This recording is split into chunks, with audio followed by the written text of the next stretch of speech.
Hello दोस्तों, कैसे हो आप लोग। जैसा कि आप लोगों को पता है, कल रात को ईरान ने इसराइल के ऊपर अटैक कर दिया। उसने कम से कम 400 मिसाइलों से हमला करा वो ईरान के ऊपर, लेकिन ईरान ने इसराइल के ऊपर। लेकिन आपको पता है कि इसराइल के पास आयरन डोम है, जिससे उसके ऊपर होने वाले हर एक मिसाइल अटैक से वो उसको बचाया जाता है।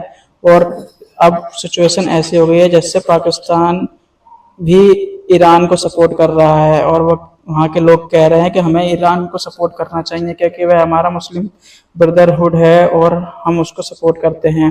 और इसराइल ने मुस्लिमों के ऊपर बहुत अत्याचार करा है, इसलिए हमें भी पाकिस्तान को भी इसराइल के ऊपर हमला कर देना चाहिए और उसको ईरान को सपोर्ट करना चाहिए। लेकिन आप लोग बता रहे हैं कैसा करना सही है। पाकिस्तान के पास तो वैसे भी कुछ खाने को नहीं है। आप इस वीडियो को हम देखते हैं और बताते हैं कि क्या करना चाहिए पाकिस्तान को, क्या करना चाहिए इंडिया को। और पाकिस्तान अगर ईरान को सपोर्ट कर रहा है तो इंडिया को इसराइल को सपोर्ट करना चाहिए कि नहीं करना चाहिए। चलो स्टार्ट करते हैं। हेलो फ्रेंड, मैं शाइला खान और आप देख रहे हैं नायला पाकिस्तानी रिएक्शन। ईरान ने फाइनली इसराइल के ऊपर अटैक कर दिया, जिसकी बात की जा रही थी कि इसराइल के ऊपर ईरान हमला करेगा हिजबुल्लाह के लीडर का बदला लेने के लिए, मतलब नसरुल्लाह की किलिंग का बदला लेने के। ईरान ने 100 से ज़्यादा डेंजरस मिसाइल को इसराइल पर दाग दिया। इसराइल में सायरन बजाए जा रहे हैं। अमेरिका के अंदर एमरजेंसी मीटिंग जो है कॉल कर दी गई है। और क्या ईरान जो है इसराइल का जवाबी कार्रवाई सह पाएगा, क्योंकि ईरान को लेकर एक हैशटैग चल रहा है रेस्ट इन पीस ईरान, क्योंकि इसराइल के पास बहुत ज़्यादा स्ट्रॉन्ग एयर डिफेंस सिस्टम है। मोदी साहब ने नेतन्याहू को कॉल की और कहा कि टेररिज्म के लिए हमारी दुनिया में कोई जगह नहीं, और इंडिया जो है इसराइल के साथ खड़ा है।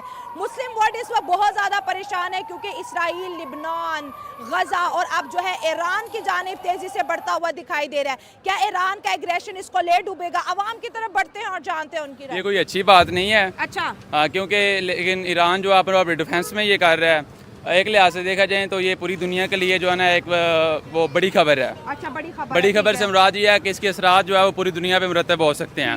लाइक जिस तरह जापान पे हमला हुआ था हिरोशिमा और नागासाकी पे, उसके असरात आज तक मौजूद हैं। वहाँ पे लोग अपाहज पैदा हो रहे हैं, लंगड़े पैदा हो रहे हैं। तो ये कोई न्यूक्लियर अटैक थोड़ी है, कोई एटम बम ईरान ने इसराइल पे थोड़ी ना चला। ये तो मिसाइल का अटैक है जो कुछ एरियाज को टारगेट करेगा, उनकी मिलिट्री बेस को टारगेट करेगा। लेकिन ये मिसाइल क्या इसराइल को नुकसान पहुंचा सकते? टेक्नोलॉजी में बस, एयर डिफेंस में बस, एयर डिफेंस, उसका एंटी एयर डिफेंस सिस्टम इतना ज्यादा स्ट्रॉन्ग है। तो आपको नहीं लगता कि ईरान ने जल्दबाजी कर दी नसरुल्लाह का बदला लेने में? देखें, जो इसराइल है वो इस वक्त पूरी दुनिया से मैं समझता हूँ आगे जा रहा है। वो इस वक्त AI में भी हमसे बहुत आगे है। अगर आप अमेरिका से भी आगे देखें तो इसराइल उससे बहुत आगे जा रहा है। इसराइल के साइंटिस्ट इस वक्त टॉप पे हैं, जो कि उनका एयर डिफेंस जो है उसको पूरी तरह से इतना उन्होंने ताकतवर बना दिया है कि पूरी दुनिया उनका मुकाबला नहीं कर सकती है। सही हो गया। और इसराइल का अगर हम देखें तो वो साइकोलॉजी के लिहाज से भी हमसे बहुत आगे जा रहे हैं, जिसकी वजह से किसी भी मैदान में वो हमसे जो है ना वो बाजी लेके जा रहे हैं। एजेंसियां बड़ी स्ट्रॉन्ग है, मुसाद घर में घुस के मारती है और पता भी नहीं चलता। बहुत स्ट्रॉन्ग एजेंसियां। मैं समझता हूँ कि वाकई ईरान ने जल्दबाजी की है। लेकिन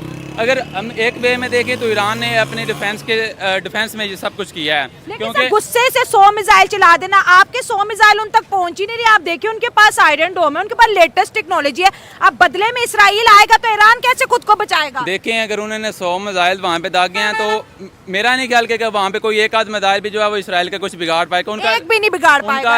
उनका जो डिफेंस सिस्टम है वो बहुत तगड़ा है, बहुत स्ट्रांग है। अगर पाकिस्तान गौरी भी भेजे तो शायद गौरी भी उनका कुछ ना बिगाड़ सके, क्योंकि पाकिस्तान का ये मानना है, पाकिस्तान का दावा है कि हमारे गौरी मिसाइल में इतनी ताकत है कि वो इसराइल को 12 मिनट में तबाह कर सकता है। लेकिन मेरा नहीं ख्याल कि पाकिस्तान का गौरी भी इसराइल के डिफेंस सिस्टम को वो नकारा बना सके। उनका इतना तगड़ा जो है वो डिफेंस सिस्टम है। बिल्कुल, तो मतलब पाकिस्तान की इंटेलिजेंट यूथ यही कह रही है कि ईरान को एग्रेशन इसराइल के लिए नहीं दिखाना चाहिए था। इसराइल इस वक्त जो है बहुत एग्रेसिवली लड़ा है। एक तरफ हमास की लीडरशिप खत्म की, अब हिजबुल्लाह की लीडरशिप को पेजर अटैक से जो है वो खत्म करे। उन्होंने वो रेडियो वायरलेस के अंदर जो है बॉम्बिंग फिट की हुई थी, जब मर्जी जिसको मर्जी उड़ा रहे हैं। लेकिन सवाल ये होता है, यहाँ पर एक बहुत बड़ी जमहूरी ताकत इंडिया की भी बात करते हैं। मोदी साहब ने नेतन्याहू को कॉल की और कहा कि हमारी वर्ल्ड के अंदर टेररिस्ट की कोई जगह नहीं है। मतलब उनका कहना यह है कि जो इसराइल कर रहा है वो ठीक कर रहा है और इंडिया उसको सपोर्ट कर रहा है। देखिए बहुत से कंट्रीज ऐसे हैं जो इस वक्त इसराइल को एज अ टेररिस्ट स्टेट जो है वो रिकग्नाइज कर रहे हैं, अच्छा, और बहुत से एज अ फ्रेंड, और बहुत से एज अ फ्रेंड कर रहे हैं। जो एज अ फ्रेंड कर रहे हैं उनमें जो अगर हम देखें तो उनमें मोस्टली सुपर पावर्स हैं जो एज अ फ्रेंड इसराइल को ट्रीट कर रही हैं, ठीक है, और कुछ जो है वो डेवलपिंग कंट्रीज ऐसी हैं जो इसराइल को एज अ टेररिस्ट स्टेट जो है वो इंडिया का स्टैंड कितना स्ट्रॉन्ग है इसराइल के? देखें इंडिया ने जो स्टेटमेंट दिया है उससे इसराइल का जो अगर हम देखें उसका एक आलमी बरादरी में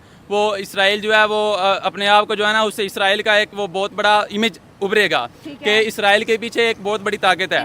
देखिए इंडिया भी एक न्यूक्लियर पावर है, और इंडिया का एक न्यूक्लियर पावर का दूसरी न्यूक्लियर पावर के पीछे खड़ा होना एक बहुत बड़ा जो है वो बड़ी बात है। तो इसलिए मैं समझता हूँ कि कोई भी इस तरह का कोई भी मसला है तो उसका जो वाहिद हल है वो कॉन्फ्रेंस है, लाइक वो मुज़ाकरात हैं। सर एक तरफ इंडिया है, अमेरिका है और इसराइल है, ठीक है, दूसरी तरफ ईरान है, हिजबुल्ला है, हमास है और 57 इस्लामिक कंट्रीज हैं, ठीक है, इंक्लूडिंग ईरान।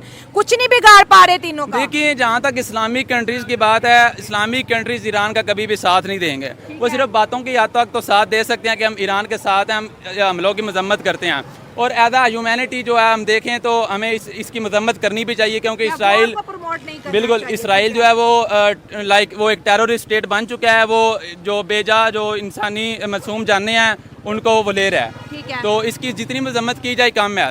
लेकिन जो इस्लामिक कंट्रीज़ के अगर आप कह रही हैं उनका देखें तो इस्लामिक कंट्रीज जस्ट बातों की हद तक है, ये ईरान का कभी भी साथ नहीं देंगे, ना उनको ये असला फराम करेंगे, ना उनको ये फौजी मदद फराम करेंगे, कुछ भी इस तरह का कुछ भी फराम नहीं करेंगे। तो सिर्फ बातों की हद तक है। ईरान को अपनी जंग जो है वो खुद लड़नी होगी, अपनी बका के लिए उसको खुद लड़ना होगा। अब आगे ईरान पे डिपेंड करता है कि वो किस तरीके से जज्बाती तरीके से लड़ता है या वो साइकोलॉजिकली जो है वो अपनी जंग को लड़ता है। अगर आपने दोस्ती की बात की तो फिर सर इंडिया की दोस्ती बड़ी क्रिस्टल क्लियर नहीं, अगर जिसको बोलते इससे रिलेशन नहीं रखने तो नहीं रखने, जिसका साथ देना तो पूरी दुनिया एक तरफ, इंडिया का स्टैंड एक तरफ। देखिए इसमें अमेरिका का बहुत ज्यादा रोल है, ठीक है। अब अमेरिका एक सुपर पावर है और इसराइल के पीछे इस वक्त जो सबसे बड़ा आता है वो अमेरिका का है, ठीक है, बिल्कुल। तो अगर अमेरिका का इंडिया के साथ भी क्लोज रिलेशन और पाकिस्तान के साथ भी, जिस तरह आपने रिसेंटली हमने सब ने जो लोगों ने देखा है कि एक अफवाह थी या जो भी था, जिस तरह पाकिस्तान में रिजम चेंज ऑपरेशन हुआ है सारा वो कुछ लोगों के कहने के मुताबिक हाँ कहा जाता है कि अमेरिका ने करवाया है।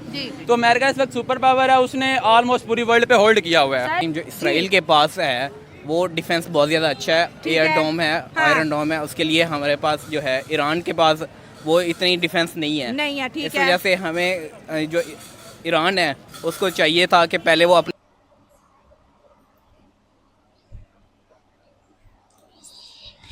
जैसा कि आप लोगों ने वीडियो देखा, इसमें आप देख सकते हैं कि सारे के सारे पाकिस्तानी अपने हमसाए मुल्क ईरान को सपोर्ट कर रहे हैं, जबकि अभी कुछ दिनों पहले ईरान और पाकिस्तान की भी लड़ाई हुई थी, एक दूसरे मिसाइल मारी गई थी, लेकिन फिर भी एक दूसरे को सपोर्ट कर रहे हैं और इसराइल को दुश्मन देश बता रहे हैं।